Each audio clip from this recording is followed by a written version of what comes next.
আল্লাহ বলছে, বান্দা তোমরা আমাকে যথোপযুক্ত কদর করলা না। আসসামাওয়াতু মাতবিয়াতুম বিয়ামিনি, আল্লাহ বলে, জানো বান্দা আমি সেই আল্লাহ যে চাইলে এক সেকেন্ডে এই 7 আসমান একটা পলকের মধ্যে মিনিটের ভিতরে গুটাইয়া আমি আমার কুদরতি হাতে দিয়ে আসতে পারি। তুমি কোন নেতার উপরে ভরসা করে অহংকারী করছো?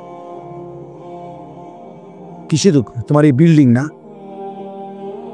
তোমার এই টাইলস, তোমার এই 5 তারার ফাইলিং, তোমার এই ইঞ্জিনিয়ারের নিশ্চয়তা, আপনার এই সয়েল টেস্ট রিপোর্ট, এটার উপরে ভরসা করে আপনি অহংকার করছেন না?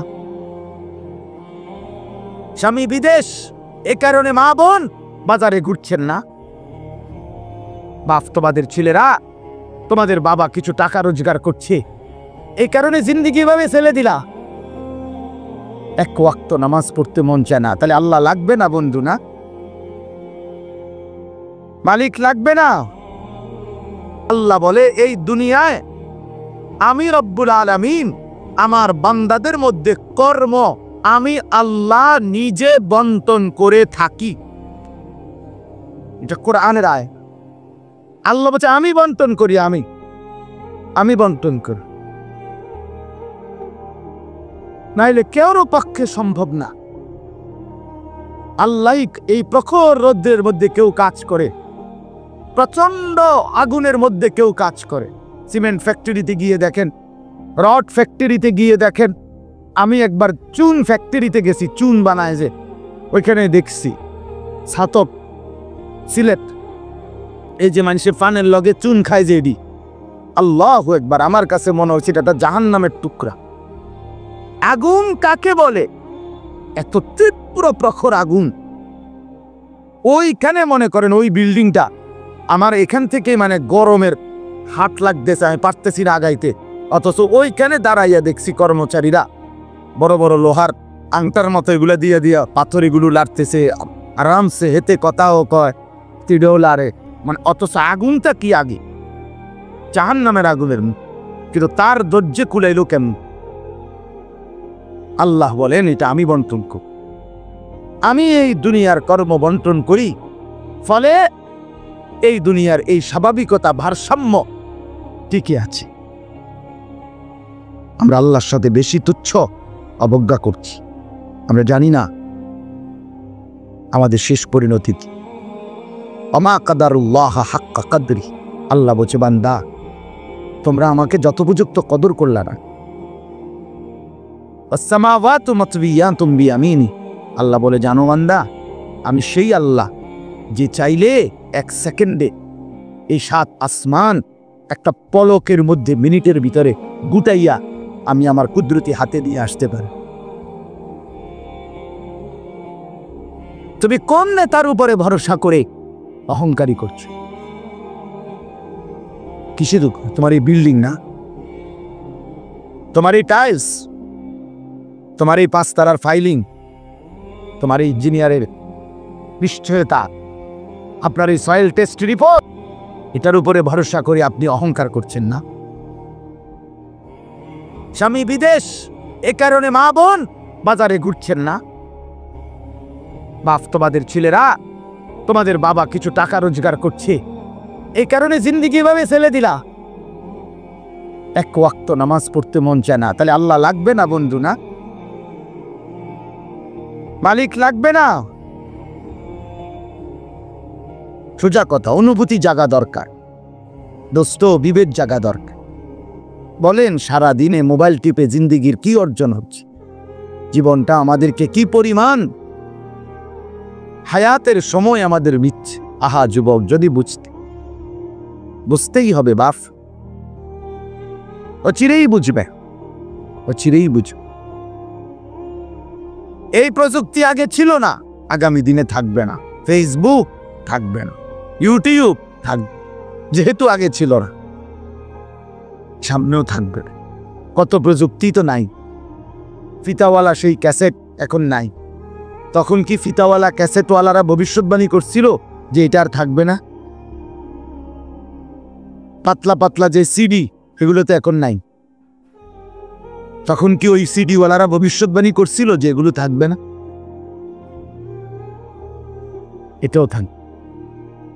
ওয়াখলুকুকুম মা লা তা'লামুন, কোরআনুল কারীমে আছে আল্লাহ তাআলা বলেন ওয়াল খাইলা ওয়াল বিগালা ওয়াল হামিরা লিতারকাবুহা ওয়া জিনা, আমি আল্লাহ তাআলা গাধা, ঘোড়া, খচ্চর তোমাদের যানবাহনের জন্য দিয়েছি। মজার কথা হলো এরপরে আল্লাহ বলছে এরপরে আমি অচিরেই সামনে আরো অনেক কিছু বানাবো, সৃষ্টি করতে থাকবো যা তোমরা জানো না। মুফাসসিরিনে কেরাম বলে এই কথাটাই প্রমাণ করে কোরআনের যে পৃথিবীর কোনো আধুনিকতাই এখানে শেষ হবে না, এর চাইতে আবার আগে বাড়বে, আরো সামনে। বুঝেন নাই কথাটা? আধুনিকতা এখানে শেষ, এখানে শেষ। বরঞ্চ ইসরাফিলের ফু পর্যন্ত উৎকর্ষ আধুনিকতা বাড়বে, আরো আসবে, আরো আসবে, আরো আসবে। আর কি হইতে পারে আপনি দেখবে।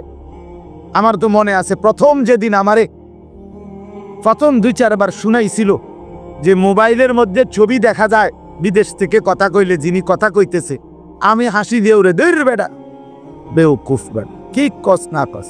কিন্তু পরে দেখলাম এটা একটা ডায়লবাগ। এখন তো এটা কোলের বাচ্চাও বোঝে তার আব্বুর ছবি দেখা যাইতেছে বিদেশ থেকে, ঠিক কিনা বলে? এটা কি কেউ ভাবছিল তখন? ওয়াখলুকুকুম, আল্লাহ তাআলা বলেন তাদের জন্য সৃষ্টি করব, অচিরেই করতে থাকবো। মোজারের সিগা যেটা ইস্তেমরার বুঝায়, ধারাবাহিকতা বুঝায়। মা লা তা'লামুন, যা তোমরা জানো না আমি তৈরি করব। ওয়াল্লাহু ইয়ালামু ওয়া আনতুম লা তা'লামুন, আল্লাহ বলে আমি জানি তোমরা জানো না। তোমরা জানো মানুষের কোনো আবিষ্কার এটা মানুষের সত্তাগত আবিষ্কার নয়, বরং আল্লাহর ফয়সালা। এই জন্য আল্লাহ তাআলা যাকে দিয়ে যা করাবেন দুনিয়ায় তা আল্লাহই করাচ্ছেন। কসম খোদার, এটাই সত্য। এই বন্ধু বিশ্বাস করো, এটাই সত্য। এজন্য যে ট্রাক বানাইতে পারছে সে মোবাইল বানাইতে পারবে না। বলে তুমি এত বড় ট্রাকের মতো একটা এত বড় যন্ত্র মেশিন বানাইছো, একটা গাড়ি বানাইতে পারলে এই ছোট্ট মোবাইলটা তুমি বানাইতে পারতা না? সে পারবেন। আল্লাহ তাআলার কুদরত এটা। কোরআনে আল্লাহ বলছেন নাহনু কাসামনা বাইনাহুম মাঈশাতাহুম ফিল হায়াতিদ দুনিয়া, আল্লাহ বলে এই দুনিয়ায় আমি রব্বুল আলামিন আমার বান্দাদের মধ্যে কর্ম আমি আল্লাহ নিজে বন্টন করে থাকি। এটা কোরআনের আয়াত। আল্লাহ বলছে আমি বন্টন করি, আমি বন্টন করি, নাইলে কেউর পক্ষে সম্ভব না। আল্লাহ এই প্রখর রৌদ্রের মধ্যে কেউ কাজ করে, প্রচন্ড আগুনের মধ্যে কেউ কাজ করে। সিমেন্ট ফ্যাক্টরিতে গিয়ে দেখেন, রড ফ্যাক্টরিতে গিয়ে দেখেন। আমি একবার চুন ফ্যাক্টরিতে গেছি, চুন বানায় যে, ওইখানে দেখছি ছাতক সিলেট, এই যে মানুষে পানের লগে চুন খায় যে, এডি আল্লাহু আকবার, আমার কাছে মনে হচ্ছে এটা জাহান্নামের টুকরা। আগুন কাকে বলে? এত তীব্র প্রখর আগুন। ওইখানে মনে করেন ওই বিল্ডিংটা আমার এখান থেকে মানে গরমের হাট লাগতেছে, আমি পারতেছি না আগাইতে। অথচ ওইখানে দাঁড়াইয়া দেখছি কর্মচারীরা বড় বড় লোহার আংটার মতো এগুলো দিয়ে দিয়া পাথরিগুলো লাড়তেছে আরামসে, এতে কথাও কয়, তিডও লারে, মানে অথচ আগুনটা কি আগে জাহান্নামের আগুনের, কিন্তু তার ধৈর্যে কুলাইলো কেমনি? আল্লাহ বলেন এটা আমি বন্টন করি, আমি এই দুনিয়ার কর্ম বন্টন করি, ফলে এই দুনিয়ার এই স্বাভাবিকতা ভারসাম্য টিকে আছে। ওয়াজআলুকুম খুলাফা আল আরদ, বন্ধু আল্লাহ বলছেন আমি আল্লাহ আমার জমিনের মধ্যে তোমাদেরকে আমার প্রতিনিধি হিসাবে বসবাসের ব্যবস্থা করছি, এটা আমি করছি। আপনি শুধু একটা বার বলেন, একটা লোক এখানে এই যারা মনোযোগ দিয়ে শুনতেছেন, আপনি বলেন একজন চেয়ারম্যানকে বলুক, এই চেয়ারম্যান সাহেবরা এনে বসাইয়া মনে করেন একটা ইউনিয়ন যে আপনার এখানে মোট 4000 ভোটারের ভোটে আপনি নির্বাচিত হয়েছেন, ধরে নিলাম এই 4000 ভোটারের মধ্যে এই ইউনিয়নে মানুষের প্রয়োজনীয় যে কাজগুলো এগুলো আমনে বন্টন করে দিবেন।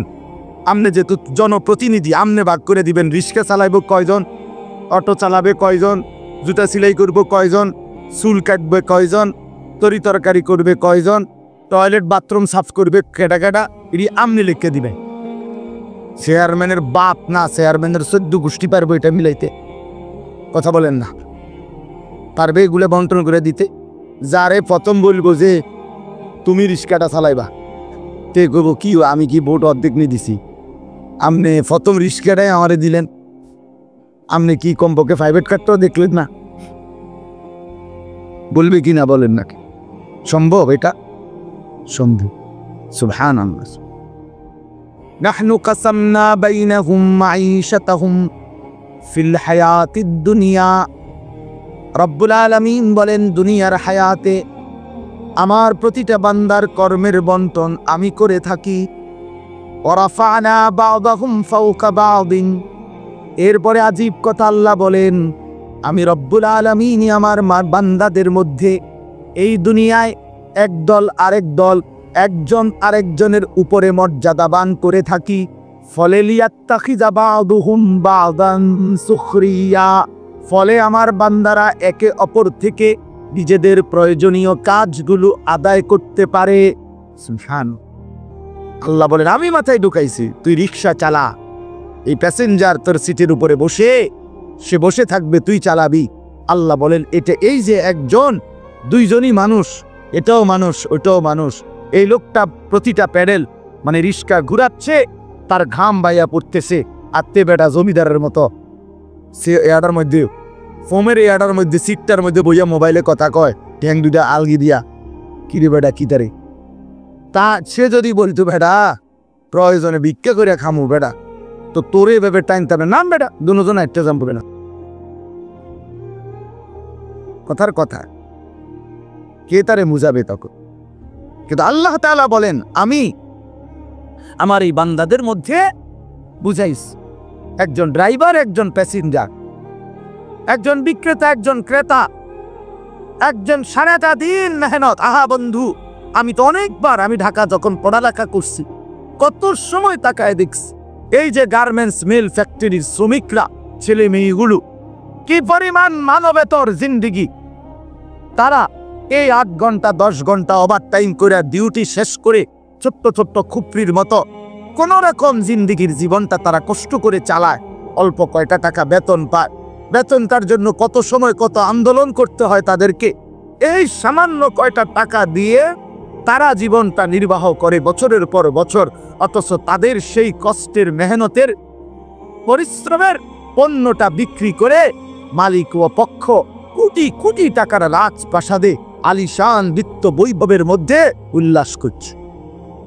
আল্লাহ বলেন, বান্দা এই যে ব্যবধান, এটা আমি করছি, এটা আমার ফায়সালা, আমার ইচ্ছা। আমি যাকে মন চাই ধনী বানাই, আমি যাকে মন চাই গরিব বানাই, আমি যাকে মন চাই সম্পদের প্রাচুর্য বাড়িয়ে দেই, আমি যাকে মন চাই সম্পদ কমিয়ে দেই। আমার বান্দা, এটা তোমার দুনিয়াবি কোনো শিক্ষা, দুনিয়াবি কোনো যোগ্যতা, শারীরিক কোনো দক্ষতা, তোমার মেধার কোনো বিচক্ষণতা নয়, কসম আল্লাহর নয়। যুবক, প্রতারিত হইও না বন্ধু, প্রতারিত হইও না। তোমার মতো সুখী সচ্ছল ছিল, বাবার সম্পদ ছিল, চাকরি ছিল, বাবা বিদেশ ছিল, এরকম হাজারো সন্তান আজকে উদ্বাস্তু শরণার্থী শিবিরে, শরণার্থীর মতো মানবেতর জীবন ফিলিস্তিনে, রোহিঙ্গাতে, সিরিয়াতে, ইরাকে মুসলমানের লক্ষ কোটি সন্তান রোহিঙ্গার আরে শরণার্থী উদ্বাস্তু হিসাবে মানবেতর জীবন যাপন করছে। এদেরও ফ্যামিলি ছিল, এদেরও মা ছিল, এদেরও বাবা ছিল, এদেরও ব্যাংক ব্যালেন্স ছিল, এদেরও হাস্যোজ্জ্বল চেহারা ছিল। বরং আমাদের চাইতে আরবের মানুষের চেহারা লক্ষ কোটি গুণ বেশি সুন্দর। বন্ধু আমার, কি রঙে, আমার কথা শেষ, আমি বেশি আর বাড়াবো না। কি পাইয়া আজকে আমাদের সন্তানদের হালাত আমি বুঝি না। আরে বন্ধু, কি গুপ্তধন পাইয়া গেলা, কোন জমিদারি পাইয়া গেলা, যে জমিদারির কারণে আল্লাহকে এভাবে ভুলে গেলা। কারণটা মুসলমানের বাবারা এভাবে ভুলে গেলেন কেন? মুসলমানের মারা এভাবে বেপর্দায় নামে গেলেন কেন? মুসলমানের বোনেরা এইভাবে অসভ্যতায় নেমে গেল কেন? হায়া কোথায়, লজ্জা কোথায়, শরম কোথায়? আল্লাহকে এভাবে ভুলে গেলেন কেন? যে ঘরে বাপ মা জীবিত, অথচ ক্ষুধার 365 দিনে একটা বছরে, একটা 16 বছরের 18 বছরের ছেলে মেয়ে, আহা, আপন মা বাপ জীবিত থাকতে কোনদিন একটা বছরে ফজরের নামাজ পড়ল না। এত বড় জানোয়ার মুসলমানের ঘরে ঘুমায় কেন? বলে এত বড় অসভ্য এক মুসলমান বাবা মা এই সময় এত বড় নাফরমান নিয়ে এই ঘরে জীবন চলছে কেন? কারণটা কি? আল্লাহকে এভাবে ছেড়ে দিলেন কেন? আখিরাত এভাবে ভুলে গেলেন কেন? কি ব্যাপারটা কি? হ্যাঁ, এই পৃথিবীর চারদিকে চতুর্দিকে যদি মুসলমান মজলুম হয়, নির্যাতিত হয়, তা আমরা কি মাটির মধ্যে না, নাকি আমরা চাঁদের দেশে? আমরা মাটিতে থাকি না উপরে থাকি? তো তো এই জন্য যুবক ভাই, নষ্ট হইও না বাপ, নষ্ট হইও না। এই বন্ধুর কথা মনে রাখো, আমরা মূর্খ না। আলহামদুলিল্লাহ, পড়ালেখা আমরাও করছি, জেনারেল লাইনেও পড়ালেখা করছি, মাদ্রাসার লাইনেও পড়ালেখা করছি। শতভাগ আস্থা নিয়েই বলতেছি, বুঝ নিয়েই বলতেছি। আমি কুমিল্লা ভিক্টোরিয়া কলেজ থেকে মাস্টার্স পাশ করছি, আলহামদুলিল্লাহ। সরকারি আলিয়া মাদ্রাসা থেকে টাইটেল কামিল পাশ করছি, কওমি মাদ্রাসা থেকে দাওরায়ে হাদিস পাশ করছি। কাজে বুঝেই কইতেছি, বুঝেই বলতেছি। ইংরেজিও পুরা পড়ছি, আরবিও পুরা পড়ছি। এই জন্য বিজ্ঞান সায়েন্স বিভাগ থেকে দাখিল পাশ করছি, এসএসসি। আমি বন্ধু বুঝাইতে চাচ্ছি এই কথাটা অহংকারের জন্য বা ফুটাঙ্গির জন্য না, এই বাস্তবতাটা বুঝানো। এই দুনিয়ার এই সবটা মিলাইয়া আজকে যে কয়জন অভিভাবক আছেন অথবা যে কয়জন যুবক ভাই আছেন, দোস্ত, আমরা আল্লাহর সাথে বেশি বাড়াবাড়ি করছি। আমরা আল্লাহর সাথে বেশি তুচ্ছ অবজ্ঞা করছি। আমরা জানি না আমাদের শেষ পরিণতিতে। আমা কাদারুল্লাহ হাক্কা কাদরি, আল্লাহ বলছে, বান্দা, তোমরা আমাকে যথোপযুক্ত কদর করলা না। আসসামাওয়াতু মাতওয়িয়াতুম বিয়ামিনি, আল্লাহ বলে, জানো বান্দা, আমি সেই আল্লাহ যে চাইলে 1 সেকেন্ডে এই 7 আসমান একটা পলকের মধ্যে, মিনিটের ভিতরে গুটাইয়া আমি আমার কুদরতি হাতে নিয়ে আসতে পারি। তুমি কোন নেতার উপরে ভরসা করে অহংকারী করছো? কিসের? তোমার এই বিল্ডিং না, তোমার এই টাইলস, তোমার এই 5 তারার ফাইলিং, তোমার এই ইঞ্জিনিয়ারের নিশ্চয়তা, আপনার এই সয়েল টেস্ট রিপোর্ট, এটার উপরে ভরসা করে আপনি অহংকার করছেন না? স্বামী বিদেশ, এ কারণে মা বোন বাজারে ঘুরছেন না? বাপ, তোমাদের ছেলেরা, তোমাদের বাবা কিছু টাকা রোজগার করছে, এই কারণে জিন্দিগি ভাবে ছেলে দিলা।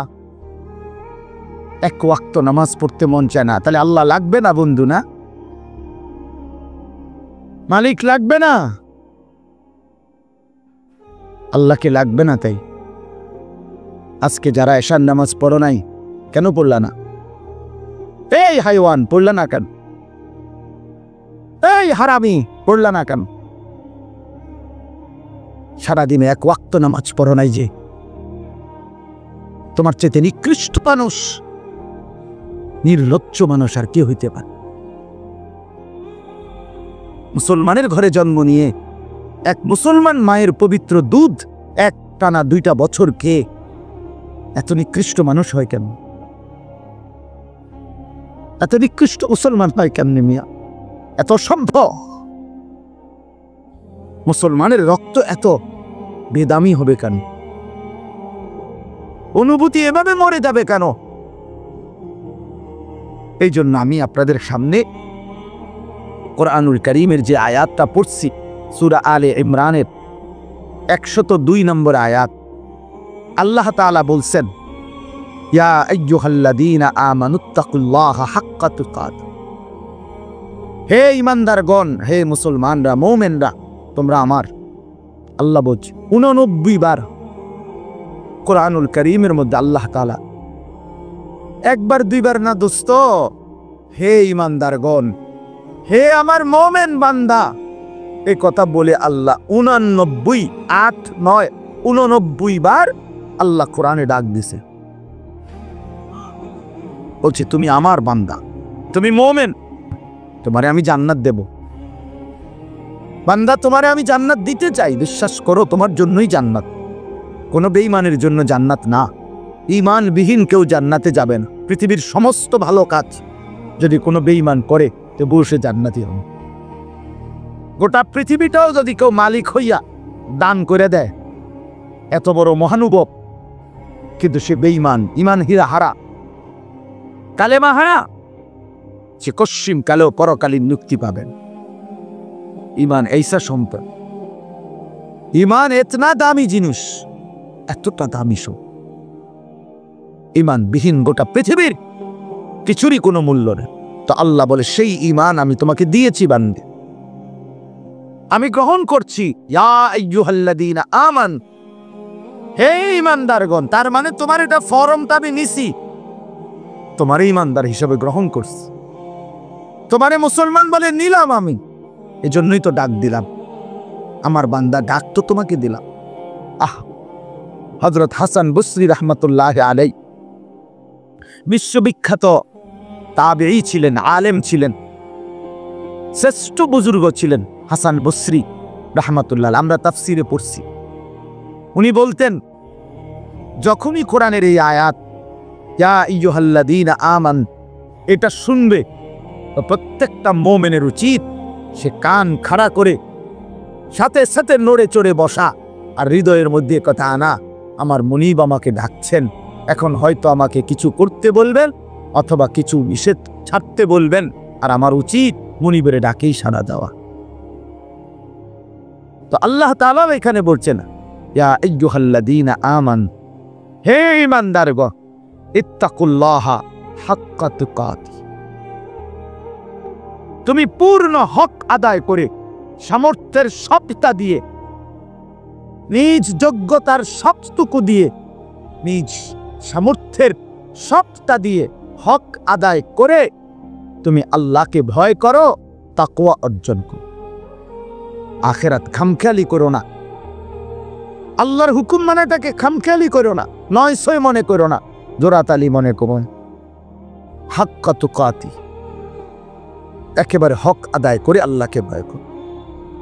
এই কথাটা যে আল্লাহ কোরআনে বন্ধু কতবার বলছে, বারবার বারবার বারবার।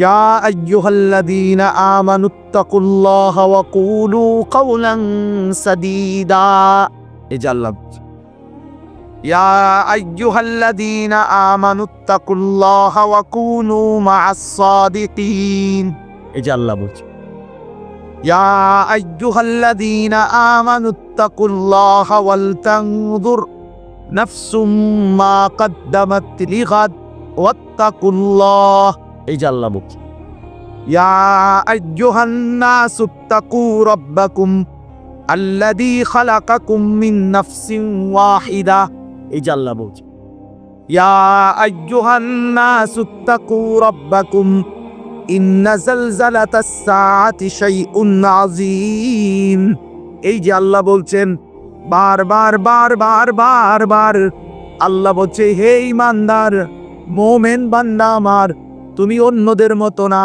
তুমি হিন্দু না, তুমি বৌদ্ধ না, তুমি ইহুদি না, তুমি খ্রিস্টান না, তুমি নাস্তিক না, তুমি মুরতাদ না, তুমি বেঈমান না, তুমি আমার মুমিন বান্দা, তুমি আমার ঈমানদার বান্দা, তুমি আর 10 জনের মতো না।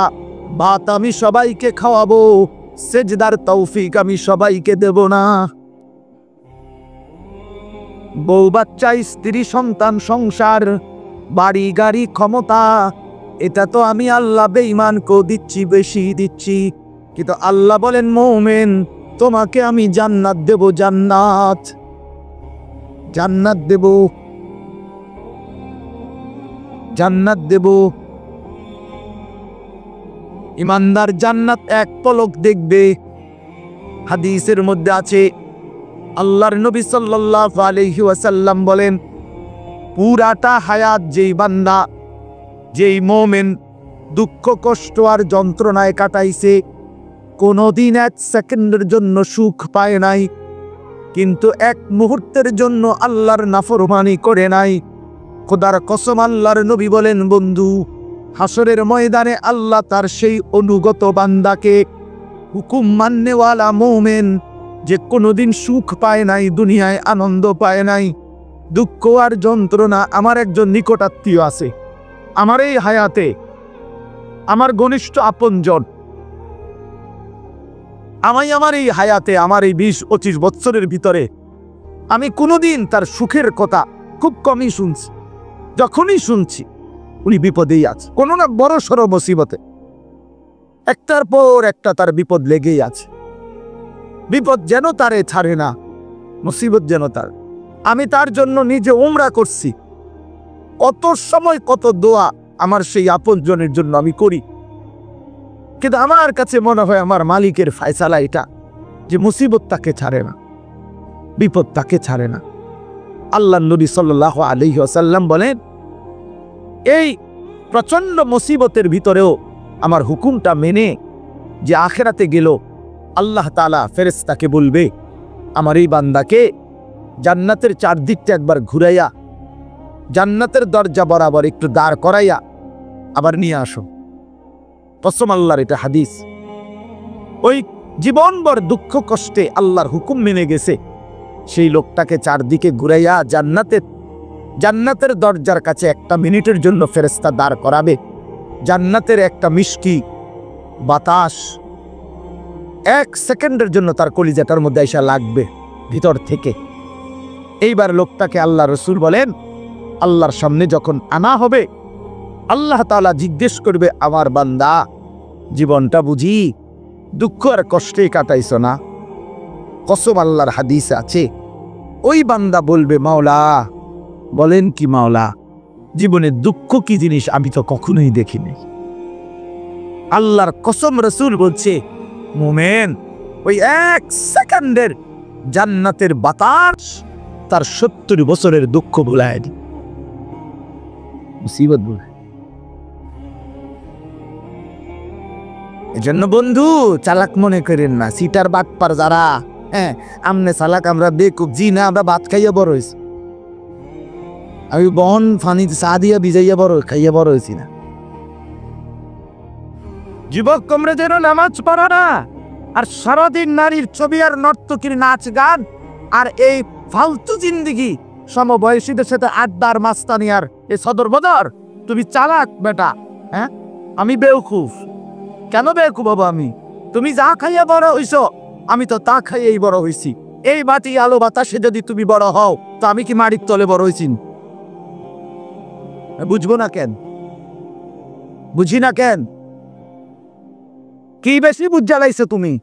আপনারা যারা সুদ খান, ঘুষ খান, হারাম খান, আপনাদের যাদের অবৈধ উপার্জন, তাদের যাদের স্ত্রী বেপর্দা, তাদের যাদের মেয়ে বেপর্দা, আপনাদের যাদের ঘরে রঙিন টেলিভিশনে নাচ গান নর্তকীর ছবি সারা বছরের পর বছর চলে, আপনারা মোটেই চালাক না, আপনারা বেউকুফ, আপনাদের ফ্যামিলিও বেউকুফ। মিয়া আহম্মক, মিয়া আপনি ধরা খাইছেন, মিয়া হেরে গেছেন, মিয়া হেরে গেছেন, জীবনের কাছে হেরে গেছেন, আখিরাতের সামনে হেরে গেছেন, কবরের সামনে হেরে গেছেন। আপনি সামান্য দুনিয়ার লেগা, অথচ এই দুনিয়া নেককাররাও ভোগ করে কিনা বলেন না কেন? নামাজ চললে ফাঙ্গাস মাছের যে স্বাদ, বেনামাজিরও এই স্বাদ।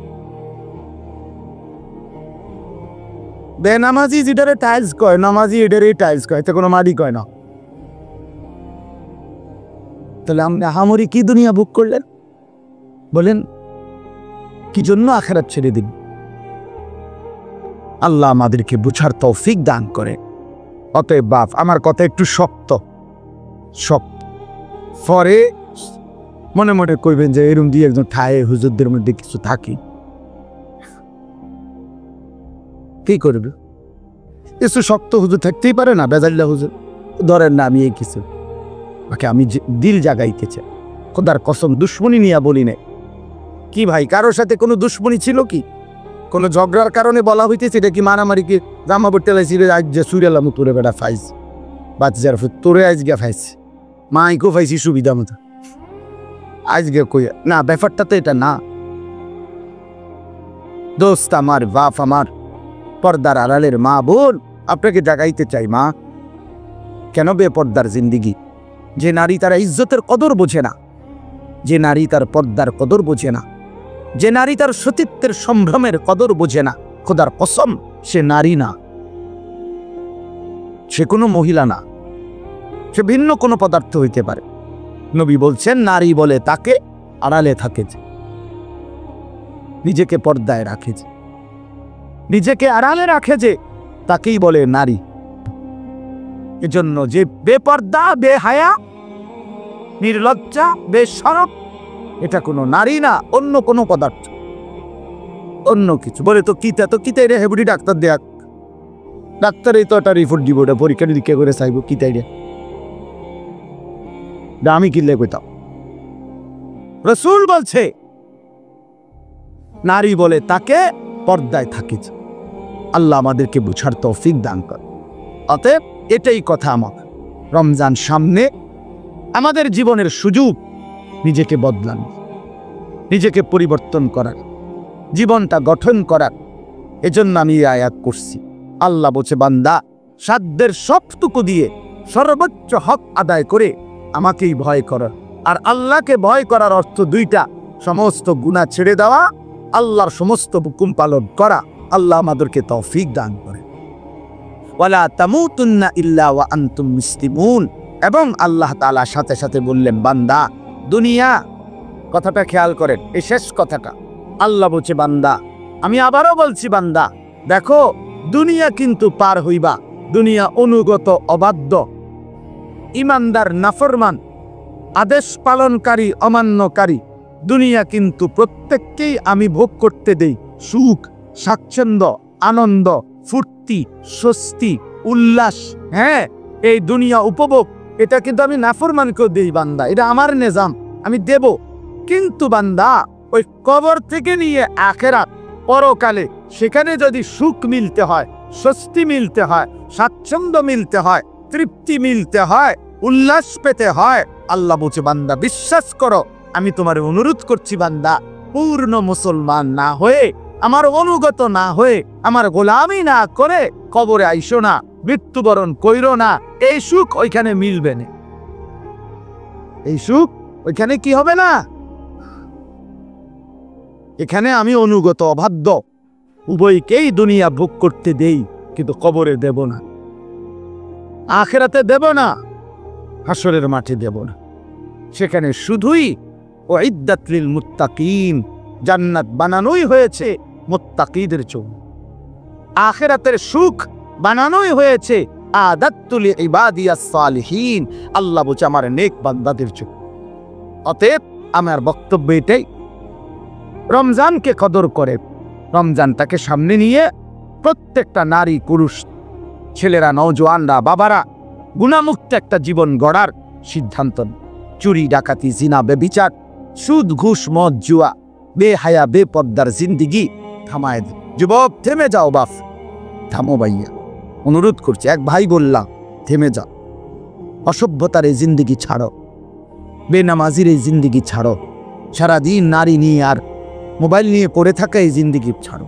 মা বোনরা, আপনারা যারা খোদার 11টা মাস বাজারে বাজারে ঘুরছেন, মার্কেটে গেছেন, কতবার গেছেন, ও মা বোন, আল্লাহর দোহাই, এক ভাই বললাম কমপক্ষে রমজানটাকে কদর করে, একটা মাসকে সম্মান করেন আল্লাহর দিকে চাইয়া। রমজানটাকে বাজারে মার্কেটে এই জুতা, শাড়ি, গহনা, এই ফালতু জিনিসের জন্য খোদার এত বড় রমজানকে কোরবান করে দিয়েন, নষ্ট করে দিয়ে বরবাদ করে দিয়েন না মা বোন। এটা অনেক বড় সীমালঙ্ঘ, অনেক বড় সীমালঙ্ঘ।